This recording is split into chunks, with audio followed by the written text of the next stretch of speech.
Okay, good morning, everyone, or good afternoon, depending on where you're based. Thank you for joining us this Friday. We've got a little bit of a different format for you for today's masterclass. Um, Hopefully, what you've seen is there is no presentation, and I can promise you there's also no demonstration either. It's really just the four faces you see on the screen today. Myself, Jeremy Griffiths. We've got Jody, Mike, and Oliver. And we'll be having a fairly open conversation about the topic of conversation intelligence. Conversation intelligence is something that we're hearing a lot more of. And for many people, that's really a discussion around contact centers, speech analytics, and supporting agents and so on. But from our perspective, conversation intelligence has a much broader application. And really, that's for this audience, the CX practitioners. So our conversation today is, or discussion today is really about how does conversation intelligence drive value from a CX practitioner perspective. So we're going beyond applications in the contact center to a wider set of use cases. So to join me, we have Jody, Mike, and Oliver. Jody, do you want to kick off and just say a quick hello and introduce who you are? Yes, of course. Thanks, Jeremy. I'm Jodie Mountford. I'm a commercial director here at InMoment. My role revolves around listening to both our customers and prospective customers to really understand unique challenges that they face and working alongside this incredible team and others to craft solutions that not only address those needs, but also integrate into their existing tech stack. So I'm thrilled to be here to discuss how brands are using conversational intelligence to transform their business. Thank you. Mike, over to you. Hi, I'm Mike Marshall. I'm VP of AI Delivery here at InMoment, which sounds very fancy, but basically means that my job is to get everyone's data into our platforms in a way that can provide insight for you. Fabulous. And Oliver. Good morning, good afternoon. My name is Oliver Skalde. I'm in the German team of InMoment with the company for more than 15 years now, working as an advisor. So I'm working with all kinds of companies from different industries to design their program, to evolve it over time, and also helping them to really understand the data, turn it into insights and help driving action. Fabulous. And that leaves me. So I'm Jeremy Griffiths. I, like Oliver, am an XI advisor, but I'm really specializing in how conversation analytics, speech analytics, conversation intelligence is supporting business growth for all parts of organizations. So again, not just the contact center, but across all parts of a business. So what I'd like to start off with is a question to you, Mike, to just to get us started. Given that conversation intelligence has quite a broad scope of applications, could you kind of summarize the key buckets, the key activities that that encompasses? Sure. So as you say, it covers a massive amount of stuff, and it also covers way beyond the contact center. I like to think of everything as a conversation, from survey results to contact center to WhatsApp to email, all of those sorts of things. But the main use cases that we see are obviously contact center improvements, agent improvement, um, agent escalation, those sorts of things, but also the reduction of pain points that it's giving you, because not only is it, we can not only are you looking at conversations in real time, but you're also doing post-analytic processing of the conversations, which means that you can look at things like, what are the questions that people are asking us? Can we improve our website, therefore reduce the amount of time people have to call into our call center or send us an email because they can find an FAQ? And that it encompasses so much, building into effectively a data lake of all of these things and pulling all the stuff from CRMs and everything together so that you can just get insights into what your customers are actually talking about from all of the touch points that you have with them.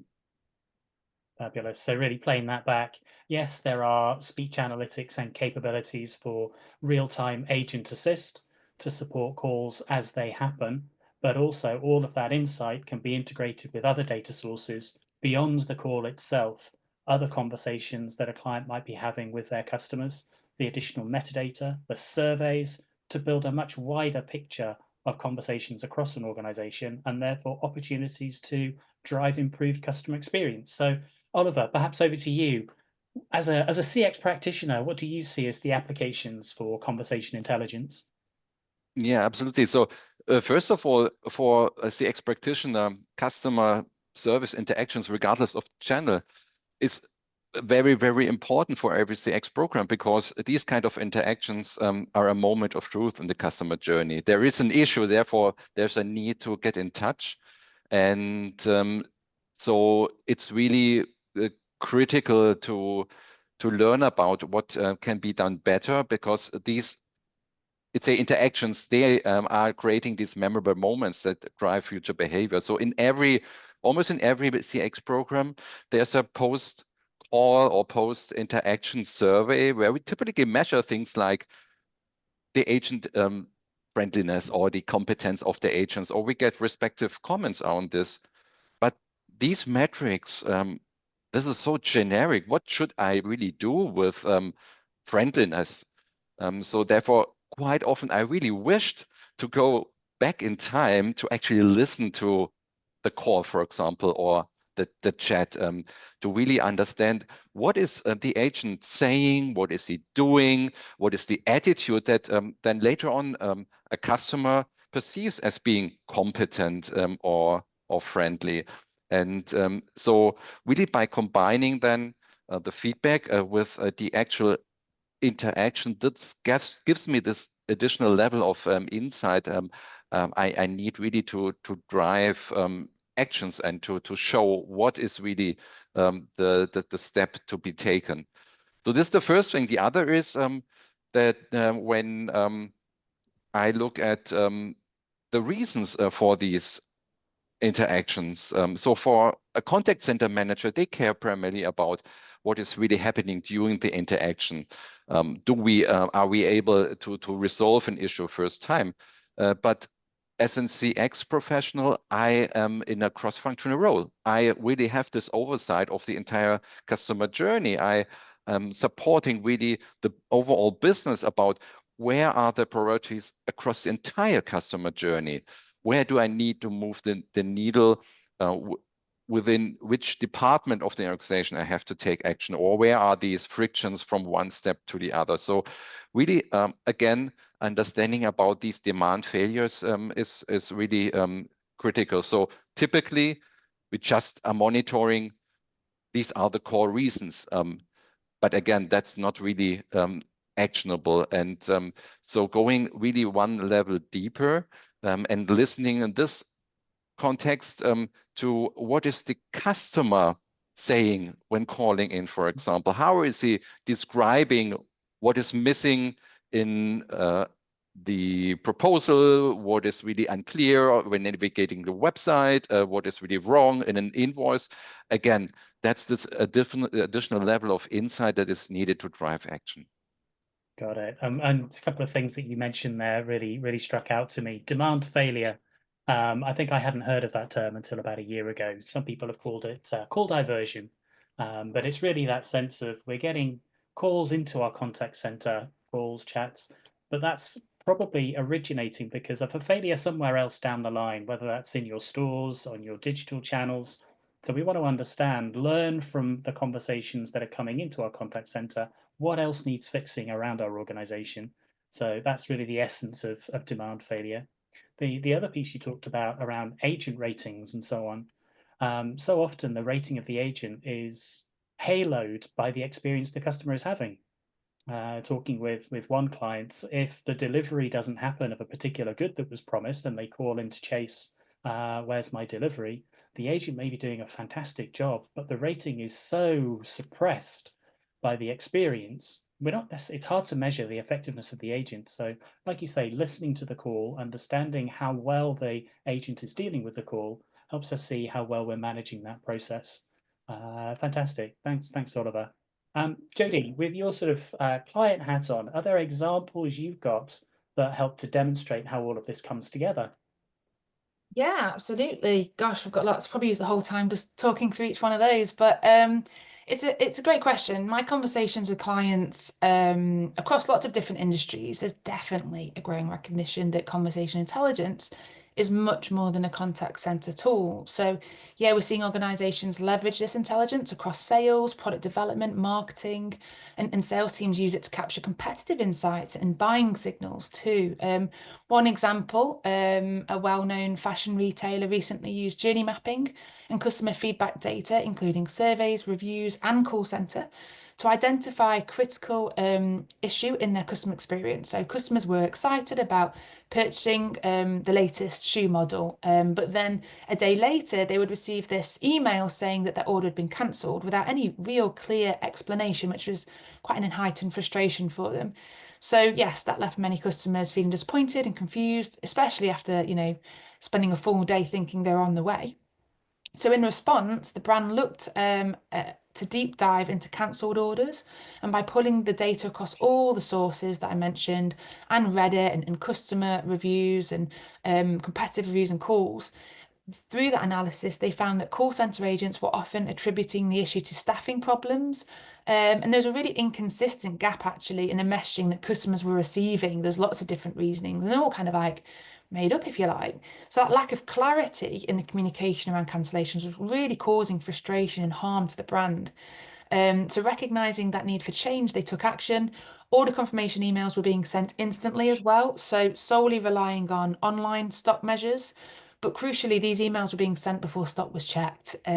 So they added a step in to ensure that the other layer of validating the stock availability was introduced. So while that introduction did cause a brief delay in the confirmation process, it just meant that when that email did go out and did reach the customer, it was accurate.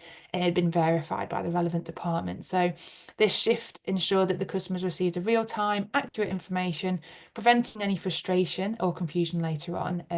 Obviously, the result was a smoother, more transparent customer experience and helped reduce the impact of cancellations too. So that's a great example of how journey mapping and customer feedback and the conversation intelligence can really highlight operational gaps and drive significant improvements across that customer communication. Fabulous. Thanks, Jodie. Audience, if you do have questions, comments, queries, please do use the Q&A. Love to see what thoughts you have, what ideas are coming in as you hear from our panelists. We may not be able to respond to all of them today, but we will certainly get back to you individually via email with any questions that you might have. Okay, thank you. Let's move on. Can we make it a bit more tangible? How do we at InMoment kind of deliver conversational intelligence? What are the main steps? We've got this call happening. We've got this chat in live person perhaps happening. How do we go from that to a client deliverable, a dashboard or so on? So Oliver, perhaps could you kick us off and give us a sense of that process? Yeah, so you already mentioned a few steps. So I think basically it's really about to automate the entire process that's really then scalable, that's running on an ongoing basis. It could really start with actually transcribing calls into unstructured text and then really processing it through our text analytics engine, identifying the categories, the sentiment, going beyond that, also understanding intentions, emotions, efforts, all that kind of thing, but also applying generative AI to really summarize a huge amount of text data into really easy to read kind of paragraphs to fully understand what the pain points are. And ultimately, also from a user perspective, you need to have a nice and easy to use kind of user interface, a dashboard solution that really brings all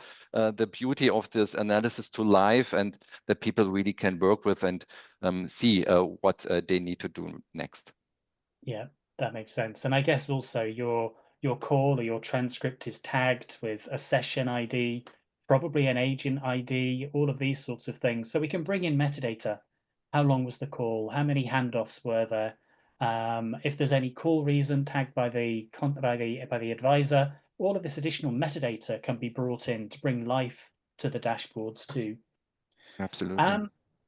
Mike, you're our expert on calls. Calls just aren't a stream, if we just analyze a stream, we're going to get a lot of noise, perhaps. Is there some special processing that we should be considering to make a 10-minute call more digestible for the NLP processes? What kind of happens then? Yeah, so I mean, calls are huge compared with, you know, a survey verbatim or something. They are very, very long, and they typically consist of a certain amount of segments. So breaking those calls into those segments enables you to hone in on the areas that you're interested in. So a typical call will go an IVR portion, an introduction, getting to know you portion.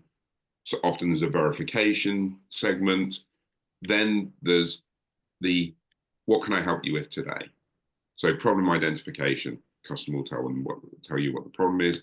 And hopefully then the next section is problem resolution. Often it's, can I have some more information? Can I have a few minutes to check that? And then you get to problem resolution. And then you get to the dreaded, is there anything else I can help you with today? Which then restarts that process. And eventually you have the end of the call, and so you have the outro. So being able to determine the sections or segments that a conversation falls into becomes very, very important, because you want to be able to do focused analysis on each of those segments. If we take the example of QA, you know, agent QA, for example, one of the things that we often see as a criteria is the agent friendly? Are they, do they use the correct introductions, etc.? Now, you want to make sure that that's happening at the beginning of a call. So in what's been identified as the intro section, rather than using, say, a crude methodology where you're sort of, you know, okay, I'll divide the call into quarters based on timing. Because obviously if the customer talks for a long time, that throws everything out. If the agent talks for a long time, that throws those sorts of things out. So being able to identify the sections becomes very important. And because calls are long, you want to hone in on the interesting pieces. So, for example, you can use AI to identify what the primary call reason is. Why has this person actually called us today? It could be something as simple as, you know, for a retailer call center, I haven't got my order yet. Okay, let's do that. It could be more complex, but reducing a call down to effectively a primary call reason summary and a secondary call reason summary enables you to then use, I'll use the word traditional NLP techniques to then categorize those things. One of the important things about our offering is the mix of AI, generative AI, and traditional NLP techniques where you are defining things. And the reason that we do that is so that you get repeatable results. Mm-hmm. That's important. Yeah, it's very important. If I produce a, you know, top 10 reasons why customers have called in, if I did all that with generative AI, the top 10 reasons on exactly the same set of calls would be different the next time I run it, because that's the way generative AI works. Mm-hmm. Being able to generate your summaries and then produce labels that often normally the customer will have defined and will have terms that our customers understand, you know, they're expecting it to be this term A or term B, then you get reproducible results so that you can then compare month on month, week on week, etc., which becomes very powerful. So clearly, lots of clever capabilities to segment the call based on the content, not just timestamps. Timestamps are a bit sort of clumsy in that respect, I imagine. Yes. And that then goes through NLP processes, so specific models to measure QA, other models to look at the journey components, other models perhaps to look at the capabilities and competencies of the agent. Allows us to do some quite granular analysis, but then use that same categorization framework across all the data sources. So we're not just treating telephony in a silo. It comes across. And that's very important, is because you want to treat all of your contact points in the same way. with the same methodology. So and because your use of channels varies massively with regards demographics of the people that you are using it. Older people like myself, we prefer to actually call. Younger people like my children, the last thing they would do is actually want to speak to somebody, but a WhatsApp chat, that's brilliant for them. So, Mike, if I may, I want to move on back to Jodie, because ultimately this all lands on a dashboard, and we might have dashboards for agents, for supervisors, but we probably want something more for the CX practitioner. Yeah. Are there examples you've got about how our clients are using some of the technologies to derive our insights? Yeah, absolutely. So I think the real value is moving from reactive analysis to proactive action, helping the business not just understand those conversations, but turn them into meaningful improvements across the journey. So, for example, customers are using conversational intelligence to compare call center QA scores with survey results side by side comparison, and have dashboards just on that. So if, for example, an agent score is an 85 on a call and then it's 90 on a survey, great, that's what we want to see. It's close. But if it was different, if it was a clear gap, this prompts a deeper investigation by analysing the metadata, like refunds or exchanges, and teams can pinpoint where interactions are falling short and whether agents are following the right steps. So, and this approach isn't limited to calls, of course. We use all types of unstructured data like product reviews, as mentioned. So one retailer, for example, used reviews across their own website, across platforms like Amazon, their competitor product reviews, which all can be analysed in the same way. And through that analysis, they understood customer churn. They uncovered demand for wider shoe in that one. Another client found specific colours and different age demographics as well, which was really great. So they use that insight to guide the product design and changes. And interestingly, in the same analysis, it actually revealed a fake website impersonating the brand. They're offering like £19 for the shoe when you typically they're over 100. So obviously offering unrealistic low prices, the team swiftly involved legal and IT to address the issue. But yeah, there's so many examples like that, and hopefully that gives you a glimpse of how powerful conversation intelligence can actually be. Yeah. I mean, I like that you mentioned the QA, because an awful lot of effort goes into QA from a contact center perspective, but often it's very compliance driven and perhaps isn't measuring outcomes to customers. So with our technologies, we could be looking kind of a parallel QA. Keep your QA for compliance. We can now do that on every call.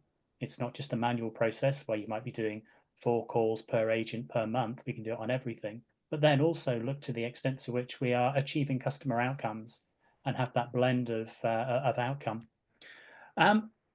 Mike, I want to kind of move on a little bit and think about the technology landscape here, because organizations, we know from our visits to contact centers, there's a vast array of technology being used, from the telephony systems to live chat systems and all sorts of things. So where does our capability and technology sit? Are we replacing? Are we adding a layer on top of it? No, we're an augment. We sit alongside the existing systems. Your Genesises, your Nices, your WhatsApps, your live persons. We sit alongside those and consume their data to produce the results. And that can be as simple as my agent has just finished a call. Here is the audio. So the audio gets transcribed. We generate call notes that goes straight back into your, a link into your CRM, so that the agent doesn't have to type up the call notes. And that's one of the ROI cases that we often see. So could I quickly then, Mike? I can see one of the questions coming in. How much IT time input is required on the client side? They're recording the calls, but what happens next? How easy is it to give us that data? So typically, the call recording systems already record everything, and they typically have methods for exporting the data. The data belongs to you, so therefore you're entitled to that data. A Genesis, for example, has the facility to just dump all of your calls with the Genesis metadata into Amazon S3 bucket, and then we can just pick it up from there. So the call, when we have a client at the moment, calls come in, over 100,000 a day. They arrive in an S3 bucket, and instantly the transcription process of those calls happens across all 100,000 calls, so that we can get the data into the main system as fast as possible. Yeah. I'm looking across at some of the other questions. So there's one here about the accuracy of the analysis and how we particularly connect the dots between multiple contacts. Obviously, a customer could be calling on several occasions to follow up on a particular topic. Is that to do with metadata that we receive, and that's how we connect the dots? How does that work, Mike? Yeah, so typically customers will have customer IDs. They're in a client's CRM system, and the typical behavior we see is that calls are tagged with a client. So therefore, when you build a dashboard, you can filter by that specific client, and then you can see what's happening, and you can see the touch points across them. So you can see the frequency of their calls, you can see what they're talking about on any particular individual call, and you can do analysis across those calls to see, how their sentiment journey has been across the course. First call might come in very angry. If they're happy by the 7th call, it's taken you 7 calls, but have you got them to the right place? And then you can start to look into why were they angry to start with, and why has it taken 7 calls? So you can get that granular on an individual customer, which can then drive you pushing forward, especially if you're using things like automated agent notes and stuff, because then you can do analysis just on the agent notes which have been generated, and see how things work out then. We look for common themes and things like that. We have loads more questions. I know there's more topics we wanted to talk about, but we are at the top of the hour. We've covered a lot, but it feels like we've also only scratched the surface on so many of these topics. So thank you everyone for joining us. I do want to let you know that we have a whole series of webinars coming in the next few months dedicated to conversation intelligence. The first one will be in March, so you don't have to wait too long. And really the intent there is to take the topics we've talked about today and go into them in that bit more detail. Probably then we'll have some slides, and we may even have some demos. So hopefully you've enjoyed this session. Thank you very much for taking the time to join us. We've certainly enjoyed having a conversation about the power of conversations, if that's not too corny a line. So enjoy the rest of your Fridays and have a fabulous weekend. We hope we'll see you again soon. Thanks very much, everyone. Bye now. Thank you. Bye. Bye.